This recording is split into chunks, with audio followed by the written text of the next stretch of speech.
लक्ष्मणगढ़ की जो धराधाम है इस समय संतों की धराधाम बनी हुई है और संतों की ये पहले से भी थी।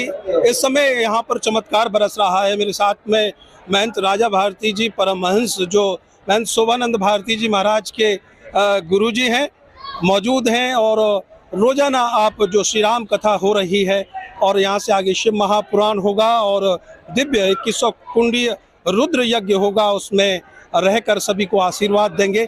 महाराज जी कैसे देख रहे हैं इस पूरे अनुष्ठान को? मैं तो देख रहा हूँ कि धरती पे ही स्वर्ग उतर आया।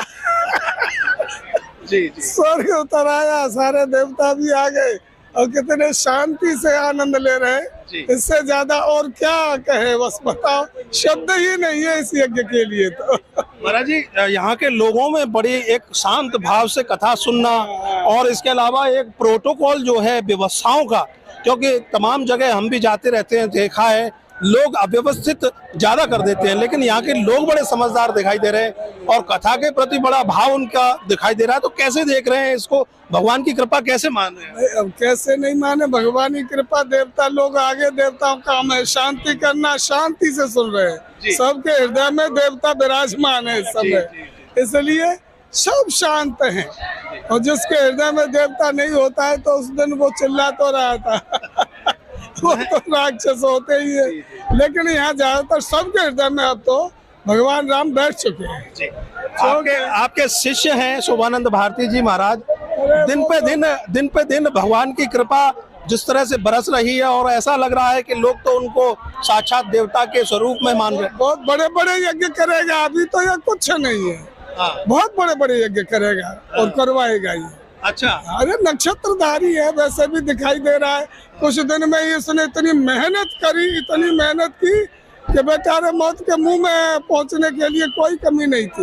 लेकिन ईश्वर की कृपा ऐसी हुई कि उन सबको जीत करके आज संसार को सनातन धर्म का संदेश दे रहा है और दिलवा रहा है। महाराज जी 1100 कुंडी तो हो चुका, 2100 कुंडी जो हो रहा है, तो यहाँ से आगे कल्पना क्या करे जनता? 100, 11,000 ये तो आगे बढ़ेगा आगे, इतिहास बनेगा कलयुग में। अरे भाई आशीर्वाद जहाँ सदगुरु का है तो एक बात, आप कलयुग में इतिहास क्या बनेगा?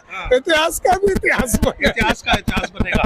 लेकिन महाराज जी इसके साथ में कहीं ना कहीं एक और चीज का सामना महाराज जी को करना पड़ेगा, बहन जी को करना पड़ेगा कि बहुत से नकारात्मक ऊर्जा के संत भी हैं। अरे वो तो होंगे, हर जगह होते हैं भाई। जब मैं नहीं ऊपर चढ़ पाऊंगा तो मेरा मुंह कैसा, भाई कहते हैं ना कि कुतिया को मुंह कैसो भार सो, ऐसे ये तो आएंगे और इन्हें बुरा लगेगा। पास में ही बैठे हैं, पास में खा रहे हैं, पास में सब सुविधा पा रहे हैं और फिर पास में बैठ करके इधर उधर बुराई कर रहे हैं। तो ऐसे नहीं होंगे तो फिर कैसे काम चलेगा? चाहे विरोधी हो चाहे बुराई हो, वो विरोधी होना चाहिए। महाराज जी एक सवाल और है, शोभानंद भारती जी महाराज के अंदर आपको क्या कुछ दिखाई देता है जो एक तरह से सारी चीजों को बड़े शांत भाव से सभी को कहीं ना कहीं ग्रहण करते हैं और बड़े शांत भाव से इस तरह के आयोजन कामयाब कर लेते हैं?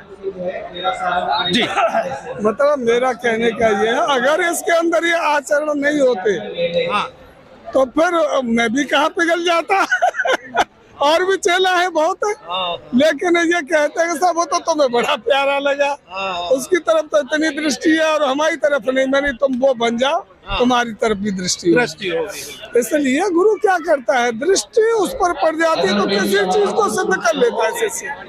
केवल दृष्टि होनी चाहिए शिष्य पर, गुरु की सब कार्यों को सिद्ध कर लेता है और ये ऐसे ऐसे कार्य करेगा जो असंभव है उनको संभव करेगा। मैंने इसमें यही तो देखा है और क्या देखा। बहुत बहुत धन्यवाद आपको चर्चा करने के लिए, समय देने के लिए। तो महंत राजा भारती जी परमहंस जो महंत शोभानंद भारती जी महाराज के गुरुजी हैं और आपने बताया है कि अभी तो सिर्फ झांकी है, बहुत कुछ बाकी है। अभी तो 3100 कुंडी होगा, 5100 कुंडी होगा और 11,000 कुंडी भी होगा। ये कलयुग में एक तरह से चमत्कार होगा, ये कलयुग में एक तरह से बड़ा जो कहीं ना कहीं भगवान रुद्र महादेव का आशीर्वाद होगा। उम्मीद यही करते हैं कि ये आयोजन निरंतर बृहद रूप धारण करे। आगे भी नए विचारों के साथ फिर उपस्थित होंगे, तब तक मुझे दीजिए अनुमति। प्रणाम, जय श्री राम। हरि ओम।